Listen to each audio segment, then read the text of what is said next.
नमस्कार दर्शक बंधु आपण को आम चैनल को स्वागत।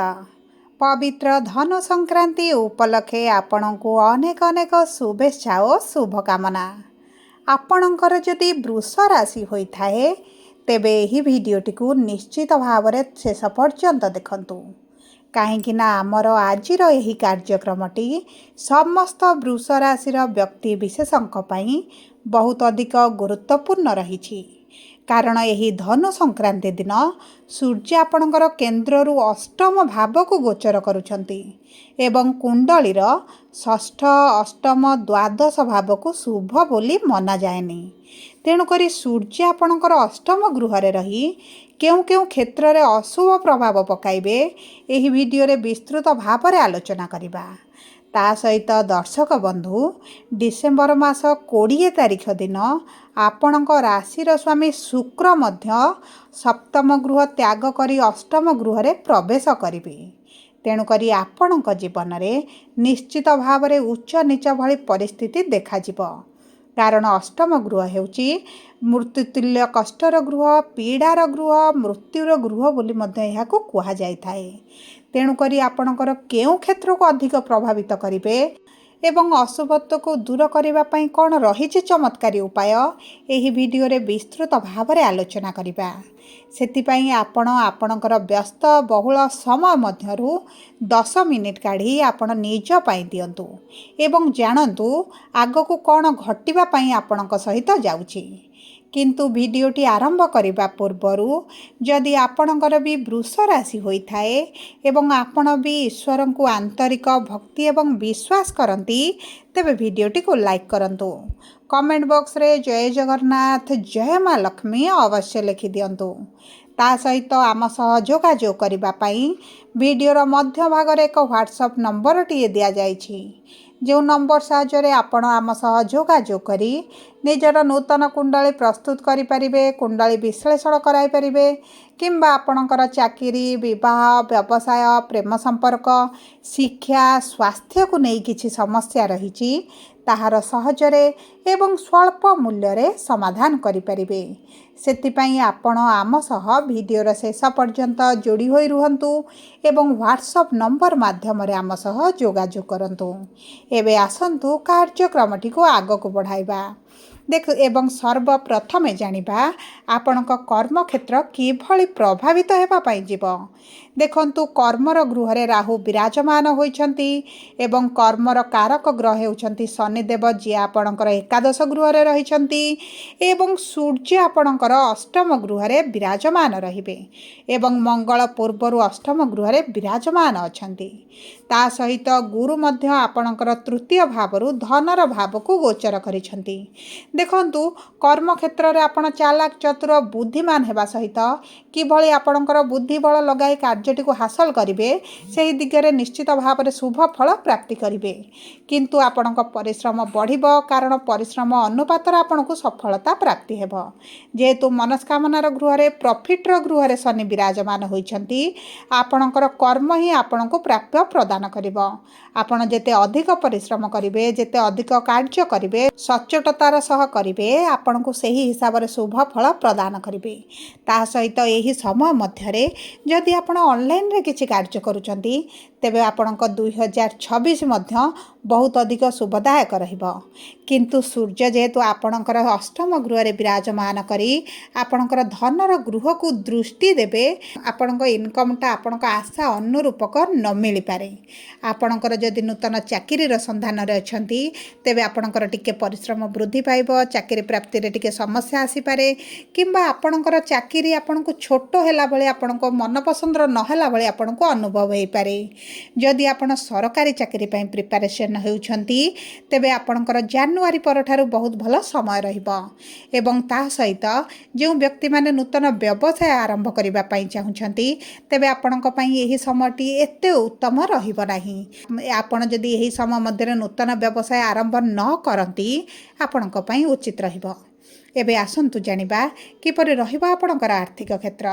ଦେଖନ୍ତୁ, ଆର୍ଥିକ କ୍ଷେତ୍ରରେ ଯେହେତୁ ଗୁରୁ ବିରାଜମାନ ହେବେ ଏବଂ ଗୁରୁଙ୍କର ଦୃଷ୍ଟି ଆପଣଙ୍କର କର୍ମର ଗୃହକୁ ରହିବ, ନବମ ଗୃହକୁ ରହିବ, ଆପଣଙ୍କର ଆର୍ଥିକ କ୍ଷେତ୍ର ମଜବୁତ ହେବ।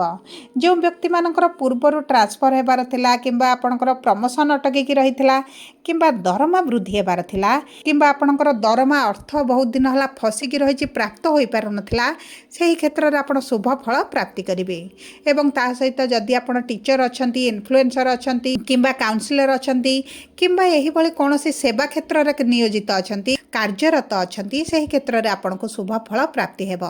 ଏବଂ ଦେଖନ୍ତୁ, ଗୁରୁ ଯେହେତୁ ଆପଣଙ୍କର ଦ୍ୱିତୀୟ ଗୃହରେ ରହିବେ, ଧନର ଗୃହରେ ରହିବେ, ଆପଣଙ୍କର ଯେଉଁ ଖର୍ଚ୍ଚ ବଢ଼ିଯାଉଥିଲା ଏବଂ ଆପଣଙ୍କର ଯଦି ଅର୍ଥ କେଉଁଠି ଫସିକି ରହିଛି, ପ୍ରାପ୍ତ ହୋଇପାରୁନଥିଲା, ଆପଣଙ୍କୁ ଏହି ସମୟ ମଧ୍ୟରେ କିଛିଟା ଅର୍ଥ ପ୍ରାପ୍ତି ହୋଇପାରେ, ଅଚାନକ ଧନ ଲାଭ ହୋଇପାରେ କିମ୍ବା ଆପଣଙ୍କର ସରକାରୀ ସ୍ତରରେ ହେଉ, ପୈତୃକ ସମ୍ପତ୍ତିରେ ଯଦି କିଛି ବାଦ ବିବାଦ ଲାଗିଛି ସେହି ମାଧ୍ୟମରେ ହେଉ, ଯେ ଆପଣଙ୍କୁ ଯେକୌଣସି ମାଧ୍ୟମରେ ଅର୍ଥ ନିଶ୍ଚିତ ଭାବରେ ପ୍ରାପ୍ତ ହୋଇଯିବ। ତାହା ସହିତ ଯଦି ଆମେ ଦେଖିବା ଆପଣଙ୍କର ବୈବାହିକ ସମ୍ପର୍କ ଏବଂ ବିବାହର ଯୋଗକୁ, ତେବେ ଦେଖନ୍ତୁ ଆପଣଙ୍କ ବିବାହର ଗୃହରେ ଶୁକ୍ର ଡିସେମ୍ବର 20 ତାରିଖ ପର୍ଯ୍ୟନ୍ତ ବିରାଜମାନ ହୋଇଛନ୍ତି। ତାହା ସହିତ ଗୁରୁଙ୍କର ମଧ୍ୟ ପଞ୍ଚମ ଦୃଷ୍ଟି ଆପଣଙ୍କ ବିବାହର ଗୃହ ଉପରେ ରହିଛି। ତେଣୁକରି ବିବାହ ପାଇଁ ଆପଣଙ୍କର ଭଲ ସମୟ ରହିଛି। ଡିସେମ୍ବର 20 ପରେ ଆପଣଙ୍କର ଟିକେ ବିବାହର ସମସ୍ୟା ଦେଖା ଦେଇପାରେ, ବିବାହ ଟିକେ ବିଳମ୍ବ ହୋଇପାରେ କିମ୍ବା ଆପଣଙ୍କର ପ୍ରସ୍ତାବ ଆସି କିଛିଟା ଫେରି ଯାଇପାରେ, ଆପଣଙ୍କ ତରଫରୁ ହଁ ହେଲା ପରେ ମଧ୍ୟ କଥାଟା ଆଗେଇ ନପାରେ, କିଛିଟା ମଝିରେ ସମସ୍ୟା ମଧ୍ୟ ଦେଖା ଦେଇପାରେ। କିନ୍ତୁ ଦେଖନ୍ତୁ, ଆପଣଙ୍କର ବିଶେଷ କିଛି କ୍ଷତି ହେବ ନାହିଁ। ଦେଖନ୍ତୁ, ଯେହେତୁ ରାଶିର ସ୍ୱାମୀ ଶୁକ୍ର ଅଷ୍ଟମ ଗୃହରେ ରହିବେ, କିଛିଟା ତ ବାଧା ବିଘ୍ନ ଆପଣ ସମ୍ମୁଖୀନ ହୋଇପାରନ୍ତି, କିନ୍ତୁ ଗୁରୁଙ୍କର ଶୁଭ ଦୃଷ୍ଟି ଥିବାରୁ ଆପଣଙ୍କର ଗୃହରେ ମାଙ୍ଗଳିକ କାର୍ଯ୍ୟ ହେବ, ଆପଣଙ୍କର ବିବାହ ମଧ୍ୟ ହୋଇପାରେ। ଯଦି ଆପଣ ପ୍ରେମ ବିବାହ କରିବା ପାଇଁ ଚାହୁଁଛନ୍ତି, ତେବେ ଆପଣଙ୍କ ପାଇଁ ତ ବହୁତ ଭଲ ସମୟ ରହିଛି, କାରଣ ପ୍ରେମର ଗୃହର ସ୍ୱାମୀ ଆପଣଙ୍କର ବୁଧ ସପ୍ତମ ଗୃହରେ ବିରାଜମାନ ହୋଇଛନ୍ତି। ତେଣୁକରି ଆପଣଙ୍କ ପ୍ରେମ ବିବାହ ନିଶ୍ଚିତ ଭାବରେ ହୋଇଯିବ। ହୋଇପାରେ ଆପଣଙ୍କ କୁଣ୍ଡଳୀରେ ଯଦି କିଛି ସମସ୍ୟା ରହିଥିବ, ତେବେ ବାଧା ବିଘ୍ନର ସମ୍ମୁଖୀନ ହୋଇପାରନ୍ତି, ନଚେତ ଆପଣଙ୍କ ପ୍ରେମ ବିବାହ ସମ୍ପନ୍ନ ହୋଇଯିବ। ଏବେ ଆସନ୍ତୁ ଜାଣିବା ଆପଣଙ୍କ ବୈବାହିକ ସମ୍ପର୍କ କିଭଳି ରହିବ। ଦେଖନ୍ତୁ, ବୈବାହିକ ସମ୍ପର୍କ ଆପଣଙ୍କ ପୂର୍ବ ଅପେକ୍ଷା ଅତି ଉତ୍ତମ ରହିବ। ଉଭୟ କୌଣସି ସ୍ଥାନକୁ ବୁଲିବାକୁ ଯାଇପାରନ୍ତି, ଉଭୟଙ୍କ ମଧ୍ୟରେ ବୁଝାମଣା ବଢ଼ିପାରେ, ଉଭୟ କୌଣସି ବଡ଼ ନିଷ୍ପତ୍ତି ନେଇପାରନ୍ତି ଏବଂ ଆପଣଙ୍କ ଜୀବନସାଥୀଙ୍କ ଜୀବନରେ ବଡ଼ ପରିବର୍ତ୍ତନ ଆସିବ, କ୍ୟାରିୟରରେ ବଡ଼ ପରିବର୍ତ୍ତନ ଆସିବ। ଏବଂ ଆପଣଙ୍କ ଜୀବନସାଥୀ ଯଦି କିଛି ବିଜନେସ୍ କରୁଛନ୍ତି, ପାର୍ଟନରସିପ୍ରେ କାର୍ଯ୍ୟ କରୁଛନ୍ତି, ସେଥିରେ ମଧ୍ୟ ତାକୁ ଲାଭ ପ୍ରାପ୍ତି ହେବ। ଏବେ ଆସନ୍ତୁ ଜାଣିବା କିପରି ରହିବ ଆପଣଙ୍କର ଶିକ୍ଷା ଏବଂ ସନ୍ତାନର ଯୋଗ। ଦେଖନ୍ତୁ, ସନ୍ତାନ ପ୍ରାପ୍ତି ପାଇଁ ଏହି ଧନୁ ସଂକ୍ରାନ୍ତି ପରଠାରୁ ବହୁତ ଭଲ ସମୟ ଆସୁଛି। ଯଦି ଆପଣଙ୍କର ପୂର୍ବରୁ ସନ୍ତାନ ପ୍ରାପ୍ତି ହୋଇପାରୁନଥିଲା, ବିଭିନ୍ନ ପ୍ରକାର ସମସ୍ୟା ଆସୁଥିଲା, ଆପଣଙ୍କର ସ୍ୱାସ୍ଥ୍ୟଗତ ସମସ୍ୟା ହେଉ, ଯେକୌଣସି ସମସ୍ୟା ପାଇଁ ଆପଣଙ୍କର ହୋଇପାରୁନାହିଁ, ତେବେ ଆପଣଙ୍କର ଏହିସବୁ ସମସ୍ୟା ଦୂର ହୋଇଯିବ। ତା ସହିତ ଆପଣଙ୍କ ସନ୍ତାନଙ୍କ ସହିତ ମଧ୍ୟ ସମ୍ପର୍କ ଆପଣଙ୍କର ମଧୁର ରହିବ। ପୂର୍ବରୁ ଆପଣଙ୍କର ସନ୍ତାନଙ୍କର ଯେଉଁ ଜିଦି ରହିଥିଲା, ଆପଣଙ୍କ ସନ୍ତାନ ଆପଣଙ୍କ କଥା ମାନୁନଥିଲେ କିମ୍ବା ଭୁଲ ରାସ୍ତାରେ ଆଗକୁ ବଢ଼ି ଚାଲୁଛନ୍ତି, ଆପଣ ସେଥିପାଇଁ ଚିନ୍ତିତ ରହିଛନ୍ତି, ବିବାହକୁ ନେଇ ହେଉ, ସ୍ୱାସ୍ଥ୍ୟକୁ ନେଇ ହେଉ, କ୍ୟାରିୟରକୁ ନେଇ, ତେବେ ଆପଣଙ୍କର ଚିନ୍ତା କରିବାର କୌଣସି ଆବଶ୍ୟକତା ନାହିଁ। ତାଙ୍କ ଜୀବନରେ ବଡ଼ ପରିବର୍ତ୍ତନ ଆପଣ ଧୀରେ ଧୀରେ ଦେଖିବା ଅନୁଭବ କରିବେ। ତା ସହିତ ଯଦି ଆପଣ ବିଦ୍ୟାର୍ଥୀ ଅଛନ୍ତି, ତେବେ ଆପଣଙ୍କର କ୍ଲାସ୍ ପ୍ରମୋସନ୍ ପାଇଁ ପରୀକ୍ଷା ହେଉ, ଯେକୌଣସି ପରୀକ୍ଷା ଆପଣ ଦେବେ, ଆପଣ ସେଥିରେ ଶୁଭ ଫଳ ପ୍ରାପ୍ତି କରିବେ। ଯଦି ଆପଣ ଶିକ୍ଷା ସମ୍ବନ୍ଧିତ କିଛି ବଡ଼ ନିଷ୍ପତ୍ତି ନିଅନ୍ତି, ତାହା ମଧ୍ୟ ଆପଣଙ୍କ ପାଇଁ ଶୁଭଦାୟକ ରହିବ। ଏବେ ଆସନ୍ତୁ ଜାଣିବା କିପରି ରହିବ ଆପଣଙ୍କର ସ୍ୱାସ୍ଥ୍ୟ।